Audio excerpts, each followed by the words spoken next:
സാന്ത്വനത്തിന്റെ ഇനി വരാനുള്ള ഒരു ഭാഗത്തിലേക്ക് എല്ലാവർക്കും സ്വാഗതം. അങ്ങനെ മീനാക്ഷി കാരണം ആ വീട്ടിലെല്ലാവരും നാണം കെടുന്നുണ്ട്. മീനാക്ഷി മനഃപൂർവ്വം ഒന്നും ചെയ്തതല്ല. മീനാക്ഷി എങ്ങനെയെങ്കിലും ആനന്ദിന് ഒരു ജീവിതം ഉണ്ടാവാൻ വേണ്ടിയിട്ടാണ് ആ പെൺകുട്ടിയായിട്ടുള്ള കല്യാണം ആലോചിച്ചതും അത്രയ്ക്ക് അടുപ്പമുള്ളതും പരിചയമുള്ളതും എല്ലാ കാര്യങ്ങളും അറിയുന്ന ആളായതുകൊണ്ട് തന്നെയാണ് കൃഷ്ണമംഗലത്താർ ആ വിവാഹം മുടക്കി എന്നുള്ള കാര്യം ആർക്കും അറിയില്ലായിരുന്നു. അതിനുശേഷം വൈകുന്നേരം എല്ലാവരും ഭക്ഷണം കഴിച്ചിട്ട് ഇരിക്കുന്ന സമയത്ത് മീനാക്ഷി നമ്മുടെ ആകാശിൻ്റെ അടുത്ത് ഭക്ഷണം കഴിക്കാനിരിക്കാൻ പോകുമ്പോൾ മീനാക്ഷിനെ തൊടാണ്ടും മീനാക്ഷിയോടുള്ള ദേഷ്യവും വെറുപ്പും കാരണം കസേരയൊക്കെ വലിച്ച് നീക്കിയിട്ടിട്ടൊക്കെ ഇരിക്കുന്ന ഒരു ഭാഗം കാണിക്കുന്നുണ്ട്. പിന്നീട് എല്ലാവരും മിത്ര നമ്മുടെ ബാലൻ്റെ കസേരയിലാണ് ഇരിക്കുന്നത്. ബാലൻ അവിടെ ഉണ്ടാവില്ല. ആ സമയത്ത് അനുശ്രീ പറയുന്നുണ്ട്, ചേച്ചി അത് അച്ഛൻ്റെ കസേരയാണ്, ചേച്ചി ഇപ്പുറത്ത് ചേട്ടൻ്റെ അടുത്ത് വന്നിരിക്കാൻ പറയും. അപ്പം എന്തായാലും ആര്യൻ്റെ അടുത്ത് ഇരിക്കാണ്ട് നിവർത്തിയില്ല. ആര്യനത് ഇഷ്ടമില്ല. പക്ഷെ എന്നാലും ഇരിക്കുകയാണ് ചെയ്യുന്നത്.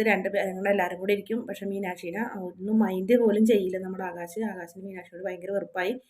രണ്ടുപേരും കൂടെ അപ്പം തന്നെ വഴക്കുണ്ടാക്കുകയും ഓരോ ഫ്ലവേഴ്സൊക്കെ തല്ലിപ്പൊളിക്കുകയൊക്കെ ചെയ്യുന്ന ഒരു ഭാഗമൊക്കെ കാണിക്കുന്നുണ്ടായിരുന്നു.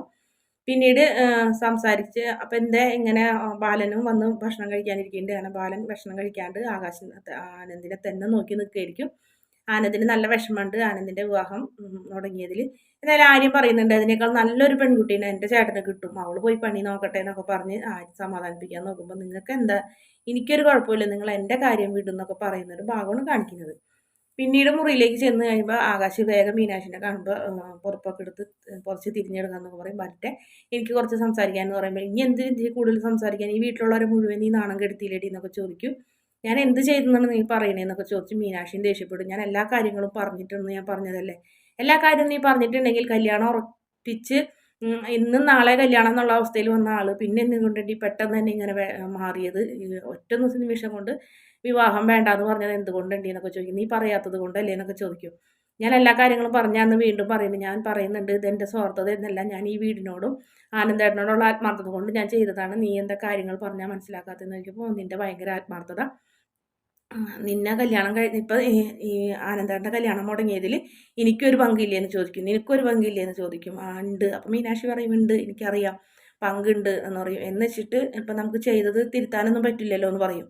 ഞാനും എൻ്റെ അച്ഛനെ അമ്മനെയൊക്കെ ഉപേക്ഷിച്ച് വന്നതല്ലേ എന്ന് ചോദിക്കും. നീ കാരണമാണ് ഞാൻ നിന്നെ കല്യാണം കഴിച്ചെന്ന് പറയുമ്പോൾ ആകാശെ സൂക്ഷിച്ച് സംസാരിക്കണം എന്ന് പറയും മീനാക്ഷി. എന്ത് സൂക്ഷിക്കാൻ, നിന്റെ പെട്ടെന്ന് നിന്റെ ജോലി കിട്ടിയിട്ട് കല്യാണം ഉള്ളൂ എന്ന് പറഞ്ഞ് ജോലി കിട്ടി കഴിഞ്ഞ വഴിക്കന്നെ നിന്റെ വീട്ടുകാർ നിന്നെ കല്യാണം ഉറപ്പിച്ചിട്ടല്ലേ, നീ കിടന്ന് കയർ പൊട്ടിച്ചിട്ടല്ലേ ഞാൻ നിന്നെ കല്യാണം കഴിച്ചത്, അല്ലെങ്കിൽ എൻ്റെ ചേട്ടൻ്റെ വിവാഹം കഴിഞ്ഞിട്ട് ഞാൻ കേട്ടുള്ളായിരുന്നു. അപ്പം നീ കാരണം ഞാൻ ഇങ്ങനെ തീരുമാനം എടുത്തതും അതുകൊണ്ടാണ് ഇപ്പം എൻ്റെ ചേട്ടൻ്റെ വിവാഹം മുടങ്ങിയതും. ഇനി എൻ്റെ ചേട്ടന് നല്ലൊരു വിവാഹം ഉണ്ടാവും, ഇല്ലെങ്കിൽ എൻ്റെ ജീവിതം എനിക്ക് സ്വസ്ഥത ഉണ്ടാവില്ല എന്നൊക്കെ പറഞ്ഞ് ഭയങ്കരമായിട്ട് പൊട്ടിത്തെറിക്കുന്ന ഭയങ്കര തല്ലും ബഹളം. രണ്ടുപേരും പരസ്പരം ആകാശി മീനാക്ഷിനെയും രണ്ടുപേരും കണ്ടമാന അങ്ങോട്ടും ഇങ്ങോട്ടും കുറ്റം പറയുന്ന അവരുടെ സംസാരം അങ്ങനെ മുറിയിൽ നിന്ന് പുറത്തേക്കായി. ബാലനൊക്കെ കേൾക്കുന്നുണ്ട്.